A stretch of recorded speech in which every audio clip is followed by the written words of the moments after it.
Fala, meu povo, tudo bom com vocês? Sejam todos muito bem-vindos a esse que é o melhor podcast dessa internet, o Preto e Azul, que é o nome desse podcast, e apresentado por mim, Felipe, que sou um psicólogo, em que eu uso da psicologia para fazer análise e emitir opiniões sobre casos reais e também coisas da cultura pop, filmes, séries no geral. E para comemorar este mês do Halloween, eu vou trazer uma série de histórias reais sobre crimes e assassinatos reais, já que a gente está nesse mês que é tão interessante, né, tão comemorado no Brasil, mesmo não fazendo parte da cultura brasileira de fato. Um fato bastante interessante sobre o Halloween, caso você não saiba, é que o Dia do Saci foi criado no Brasil para impedir que o Halloween se fixasse na cultura brasileira. Segundo o que eu fiquei sabendo, né? Obviamente, pode ser que eu esteja errado. Mas você sabia disso?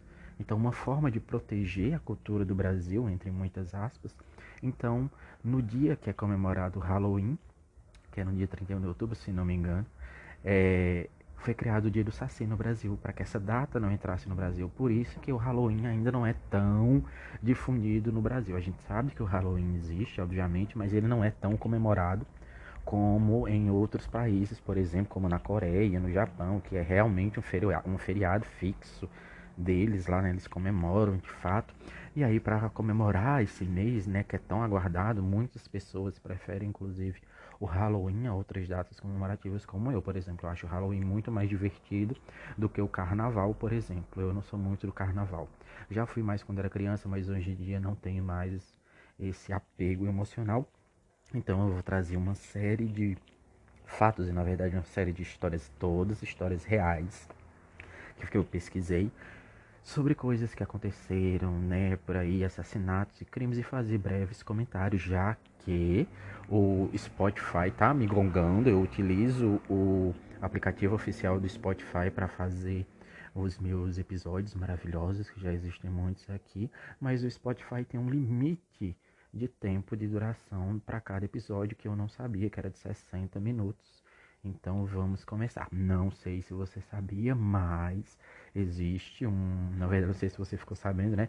Mas existe no planeta e também, principalmente aqui no Brasil, um, uma série de lanchonetes muito famosas que você já pode provavelmente ter ouvido falar, ou você até mesmo já pode ter ido até comer em uma dessas filiais dessa lanchonete, que é o McDonald's. Então, iniciando para você que não sabia, né, que vai que tem uma pessoa que não sabe, mas o McDonald's não é brasileiro. Ele é dos Estados Unidos, né? Ele foi criado lá nos Estados Unidos e se espalhou pelo mundo igual barata, né? Então tem em todo lugar, aqui no Brasil, praticamente em toda esquina você encontra uma.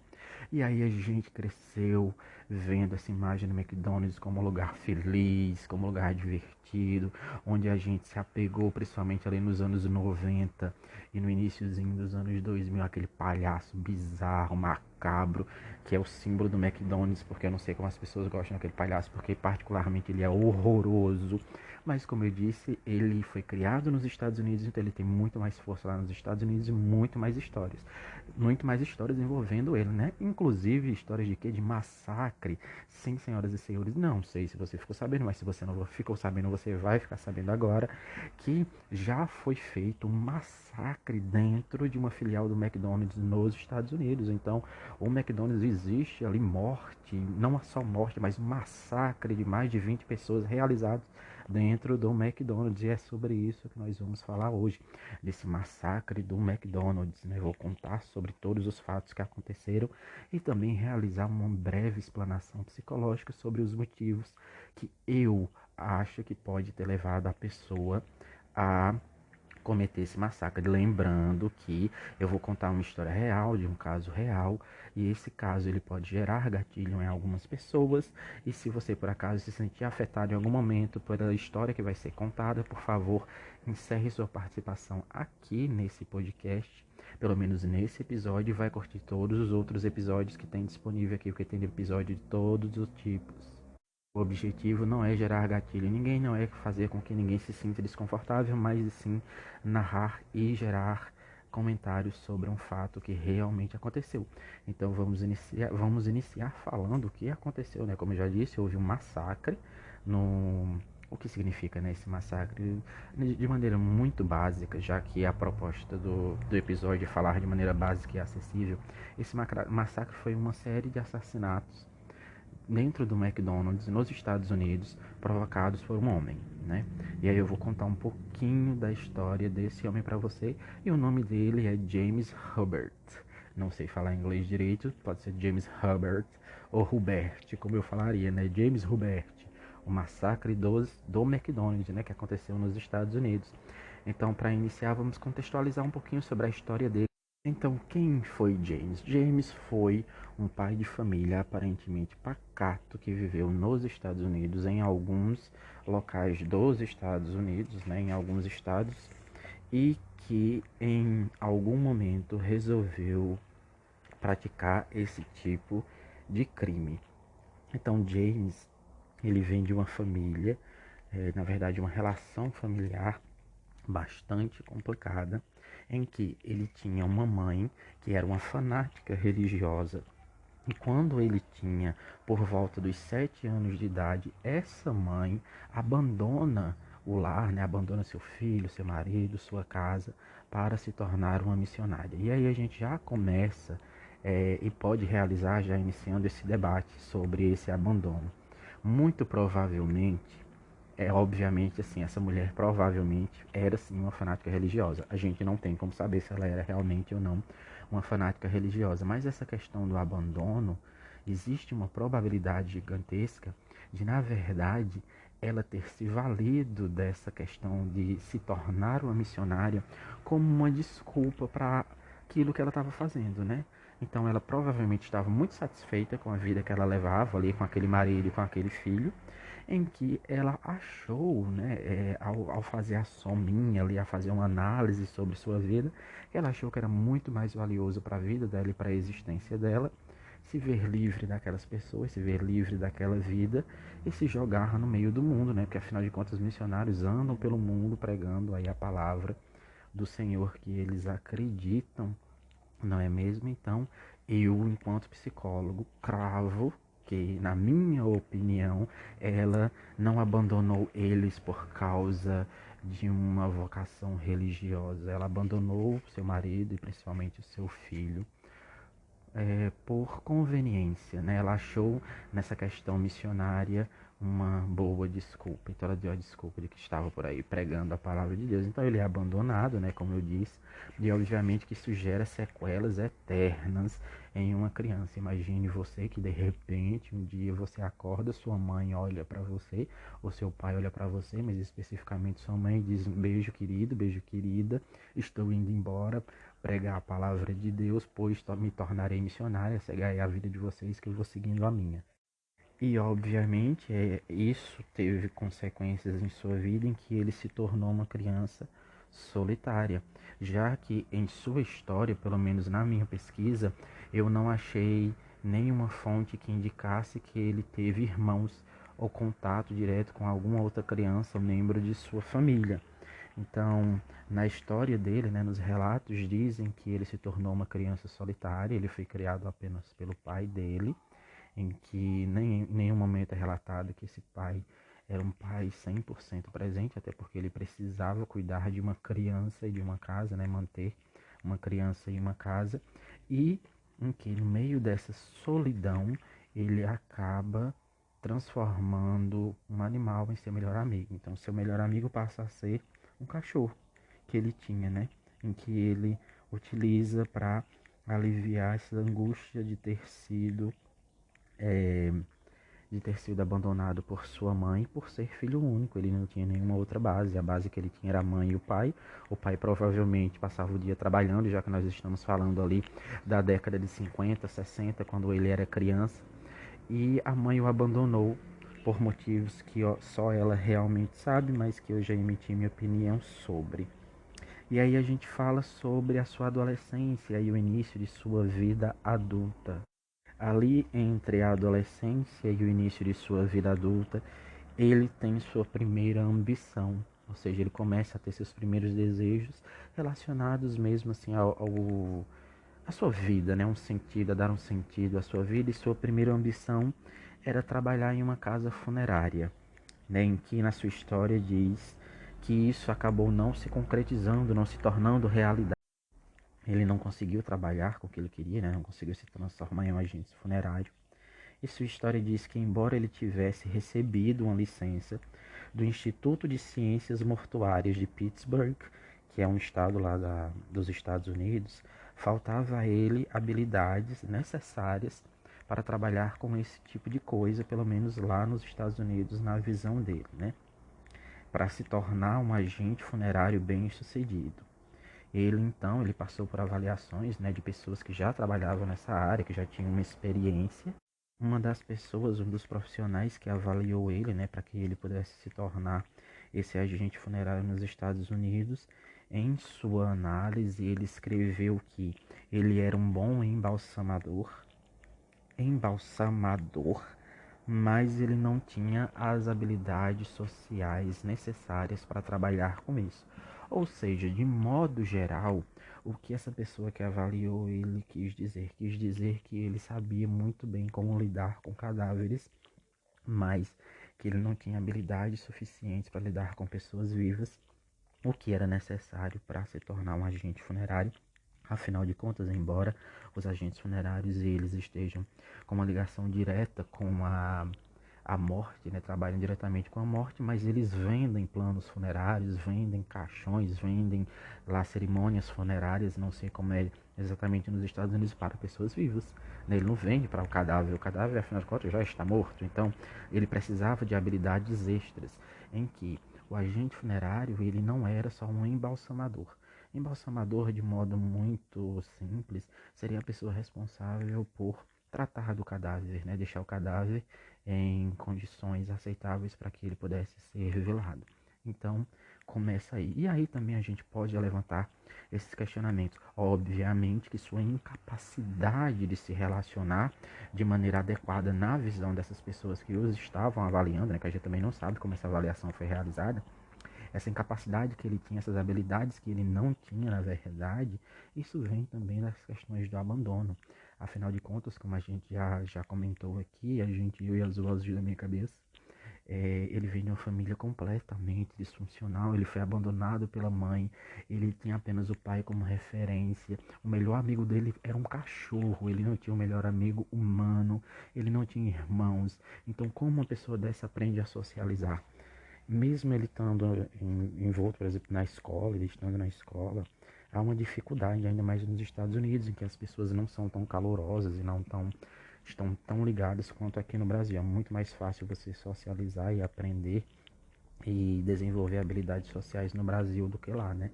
Já que eles mantêm uma certa distância entre eles.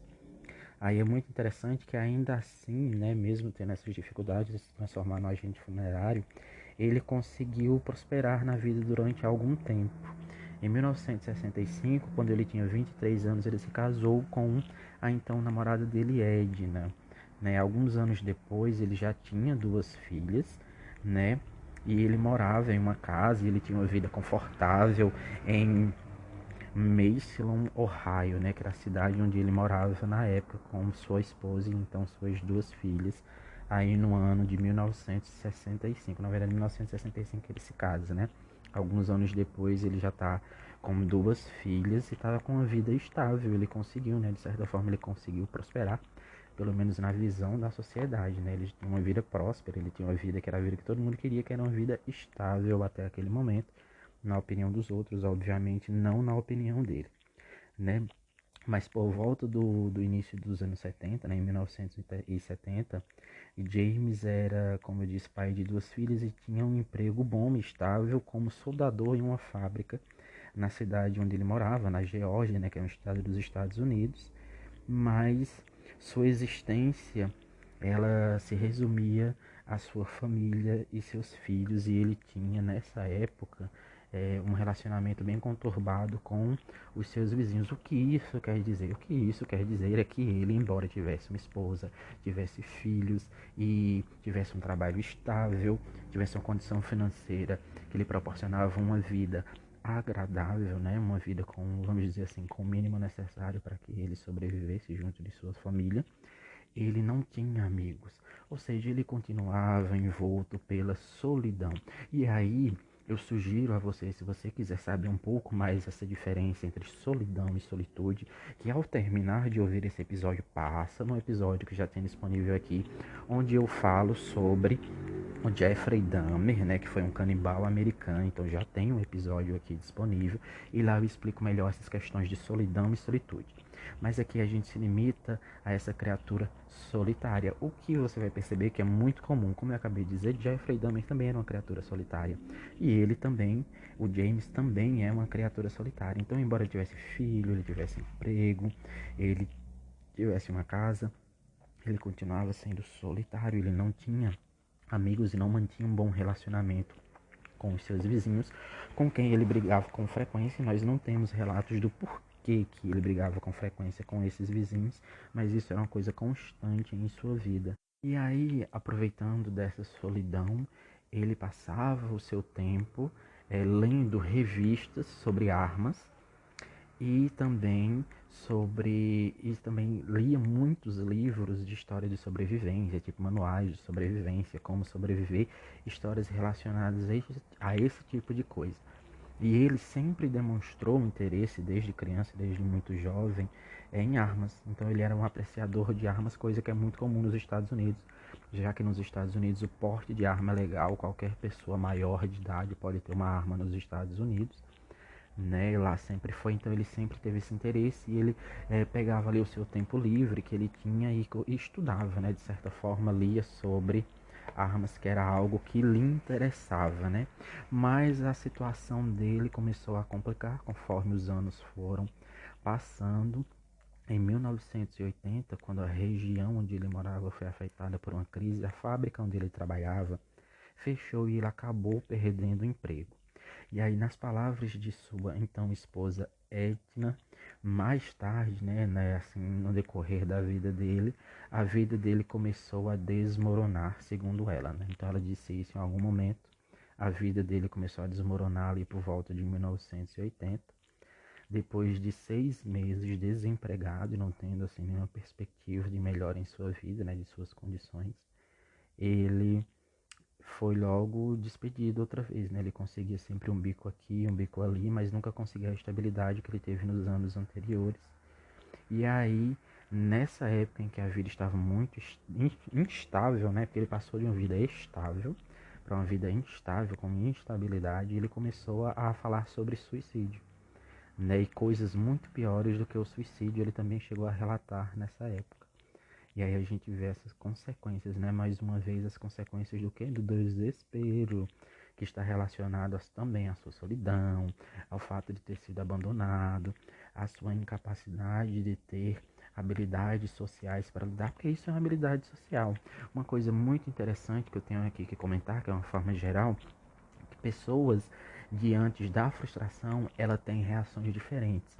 Então é muito comum que uma mulher, quando ela se vê frustrada, por exemplo, uma mulher que está nessa situação que ele, em que ela tinha uma vida estável, que ela tem um marido, que ela tem filhos e de repente ela se vê desempregada e não consegue durante um tempo voltar àquela estabilidade que ela tinha antes.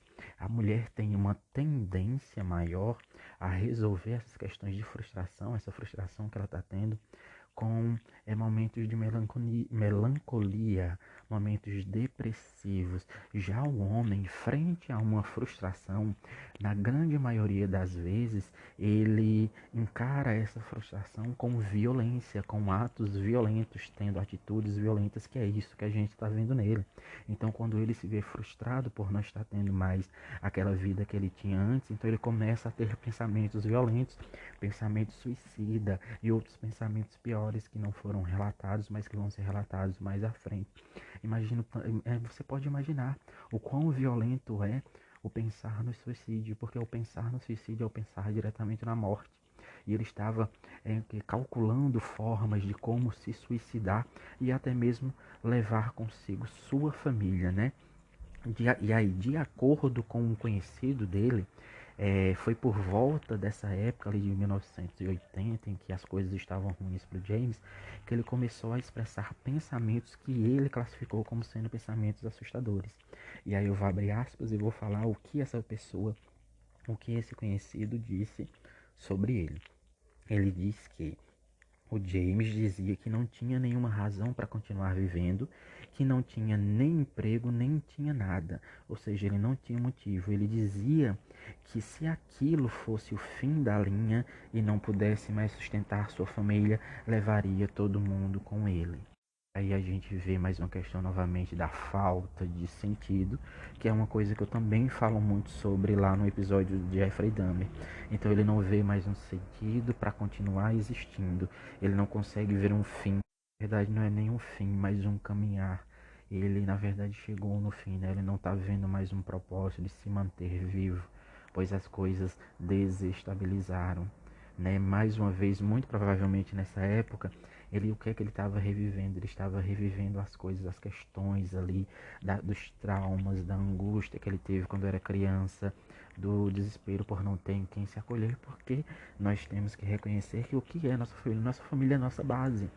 E ele é uma pessoa que não tem base. A gente vê durante esses relatos que ele não fala sobre o pai, que o pai, ele foi presente, ele foi citado ali quando ele era uma criança, mas durante a adolescência e no início da sua juventude, da sua vida adulta, em nenhum momento o pai está sendo presente. Então você de repente vê um homem ali próximo de 50 anos de idade que não tem a quem recorrer, que tem que se virar no mundo, que não tem uma base, não tem uma mão estendida para ele. Então dá para compreender o porquê que ele estava desesperado. Embora o fato de ele estar desesperado, não ter uma base, ter sofrido tudo o que ele sofreu, não justifica seus atos. Obviamente que existem coisas mais profundas aí que a gente nunca vai ter acesso, né? A gente nunca vai ficar sabendo. E aí, continuando no final de 1983, em uma busca desesperada por uma vida melhor, o James, que tinha 41 anos na época, mudou-se com a família para uma cidade chamada San Isidro, né, que ficava ali nos Estados Unidos, que era um subúrbio de San Diego, que ficava ao norte da fronteira do México. Lá ele arrumou um emprego como segurança, mas o trabalho não durou muito tempo.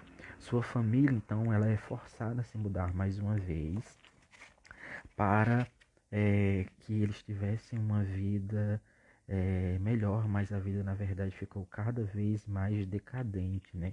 James então foi ficando cada vez mais paranoico e aí a gente vê essas consequências, não é mesmo? De um homem que vai cruzando a linha da humanidade, até mesmo da sanidade, que ele começa então a demonstrar atitudes paranoicas na visão da pessoa que está relatando tudo isso, né? Que a gente não teve como saber se ele realmente estava paranoico, né? E ele começa a desabafar os quatro ventos, né? A falar os quatro ventos, sua amargura. Então você vê que uma pessoa que não tem base, uma pessoa que não tem amigos, uma pessoa que não tem família, né? Quando eu falo família, não estou falando da sua esposa e dos seus filhos, mas um pai, uma mãe, um irmão, um primo com quem ele pudesse desabafar. Então ele começa a buscar novas formas de desabafo e ele começa então, muito provavelmente baseado nesses relatos, a dizer para qualquer pessoa que ele encontrava pelo caminho sobre suas frustrações, sobre sua amargura, sobre sua decepção com a vida e muito provavelmente com ele mesmo, não é verdade? Aí na manhã de 18 de julho de 1984, após sair para pagar uma multa de trânsito, James chegou ao final da linha. Então esse é o ponto final. A partir daqui a gente encaminha para a história trágica do massacre do McDonald's, que foi ocasionado por ele, né? Para que a gente já percebeu que foi ele que fez, que causou todo esse massacre, não é mesmo? Então, antes de sair para pagar a conta, né, a multa de trânsito que ele tinha recebido, ele olha para sua esposa, né, ele vira-se para sua esposa e diz: a sociedade teve sua chance. Isso é o que ele fala. Olha que coisa forte, olha que frase forte, né?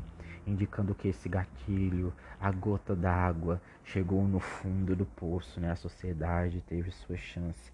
Horas mais tarde, no quarto do casal, ele vestiu calças camufladas e uma camisa preta. E aí existe também, é muito interessante saber assim que a gente também, se a gente for pesquisar, se você for pesquisar, é muito comum um tipo de vestimenta específica que os americanos usam principalmente quando eles vão cometer algum tipo de crime brutal como esse. Então essa questão da calça camuflada e da camisa preta, ela está presente em muitos outros serial killers durante a história e muitas outras pessoas que cometeram crimes horrorosos como esse também usam esse tipo de vestimenta, né? E existe essa associação muito interessante. A esposa então pergunta para ele, né, o que ele ia fazer, né, para onde ele ia, o que é que ele estava fazendo, já que ele estava vestindo essa calça camuflada, vestindo uma roupa preta, né, uma roupa estranha. Então ele responde para a esposa, né, de maneira muito sincera: estou indo caçar humanos, disse ele, né. E aí a gente chega no fim. Logo após isso, obviamente, a esposa já averiguando que tudo estava muito estranho, mas aparentemente não fez nada para impedir. E nós nos transportamos agora para o local do massacre, o massacre do McDonald's. Né? Logo após fazer isso, logo após se armar, logo após vestir-se para matar, né? Ele apareceu em um McDonald's da cidade, que é o McDonald's mais próximo, com um rifle semiautomático e uma pistola 9 milímetros, uma espingarda calibre 12 e um saco de lona cheio de munições. Então, quase imediatamente, ao entrar dentro do local, antes que as pessoas pudessem perceber o que estava acontecendo, ele abriu fogo, ou seja, ele começou a atirar nas pessoas. 75 minutos depois do massacre começar, 21 pessoas já estavam mortas, muitas das quais, ou seja, a maioria das pessoas que estavam mortas eram crianças, e outras 19 pessoas estavam feridas, jogadas ao chão em meio a pessoas mortas e muito sangue. O massacre não parou até um atirador de elite chegar no local, ou seja, isso obviamente chamou a atenção de todo mundo. Provavelmente teve muitos tiros, né? Provavelmente teve muitos tiros, muito barulho, alguém chamar a polícia. E o massacre só foi encerrado e enterrado de certa maneira quando um atirador da SWAT, né, que é um tipo lá de polícia dos Estados Unidos, chegou no local e disparou um projétil, ou seja, uma munição, uma bala, seja lá como você fala, de calibre 308 no coração de James, tendo assim encerrado esse massacre horrendo que aconteceu. E é como eu disse, durante toda a nossa infância, muito provavelmente hoje, a gente sempre liga o McDonald's a situações de alegria, situações felizes, e a gente vê que o McDonald's também, já na verdade descobre aqui, né, que o McDonald's já foi palco de um massacre horrendo, né, o massacre do McDonald's, que é como ficou conhecido, onde 21 pessoas, em sua maioria crianças, perderam suas vidas para um homem desesperado, um homem sem rumo, um homem sem sentido. E aí a gente vê essas questões, né? Na verdade percebe o quão forte é, o quão significante é essa falta de sentido na vida, né? Um homem, assim como todos os outros, muito complexo, com muitas camadas possíveis de serem analisadas, um homem que passou por frustrações durante toda a sua vida, e durante um período de sua vida ele conseguiu suprir, né, na verdade não é nem suprir, mas controlar, arrumar maneiras de lidar com essa frustração. No início, ele frustrado por causa do abandono da mãe, por causa do desespero de não ter uma base, de não ter uma família, então ele constrói uma nova família. Nesse momento e durante muitos anos, essa família então supre sua necessidade por ter pessoas ao seu lado, mas não supre a necessidade de maneira 100%. E logo após, conforme as coisas vão caminhando e ele mesmo tendo uma vida estável, ele então se vê lá por volta dos 40 anos com um novo, na verdade, um novo desastre em sua vida, né? Em que ele continua sendo só, ele continua sendo uma base familiar, né? Uma familiar, que eu digo familiar de sangue, sem um pai, sem uma mãe, sem irmãos.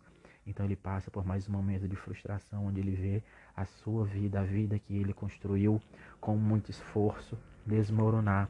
Desmorona primeiro quando ele se frustra por não conseguir se tornar um agente funerário, pois, segundo eles, não tinha habilidade social suficiente, e frustrado agora porque a vida que antes era estável agora não é mais estável.